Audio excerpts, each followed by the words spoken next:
याच्यामध्ये आता आमच्याकडं 10,000 झाडांची आंब्याची बाग आहे, ज्याच्यामध्ये 2 व्हरायटी आपण या ठिकाणी विकसित केलेल्या आहेत, की ज्या याच्यामध्ये आपल्याला पेटंट मिळालेले आहेत. आत्ता जो आपण हा आंबा बघताय, हा शरद आंबा आहे.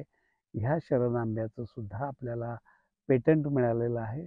हा 3 किलोचा आंबा आहे आणि ह्या आंब्याचं वैशिष्ट्य असं आहे, की हा नारळाचं जे मोठं शहाळं आपण म्हणू, त्या आकाराचा हा आंबा आहे. कोय एकदम छोटी आहे.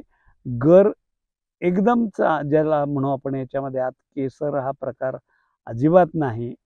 त्यामुळं आणि सगळ्यात वैशिष्ट्य आमच्या बागेचं असं आहे, की आपण गेले 6-7 वर्ष ऑर्गॅनिक प्लस होमिओपॅथीमध्ये आपण काम करतोय. त्यामुळं ह्या आंब्याची चव असेल, ह्याची गोडी असेल, ह्याचं विषमुक्त शेतीचा एक वेगळा प्रयोग आपण या ठिकाणी केलेला आहे. ह्या ह्याच्यामध्ये ज्या शरद पवार साहेबांनी 1992 साली मुख्यमंत्री असताना महाराष्ट्रामध्ये फळबाग लागवड योजना पहिल्यांदा सुरू केली शासनाच्या माध्यमातून आणि त्याचा परिणाम आज जो महाराष्ट्रातला शेतकरी आहे, तो अस्मानी सुलतानी संकटाच्या ह्याच्यामध्ये जो टिकलेला आहे, त्याचं एकमेव कारण आहे, की जी शासनाची ही फळबाग लागवड योजना आहे.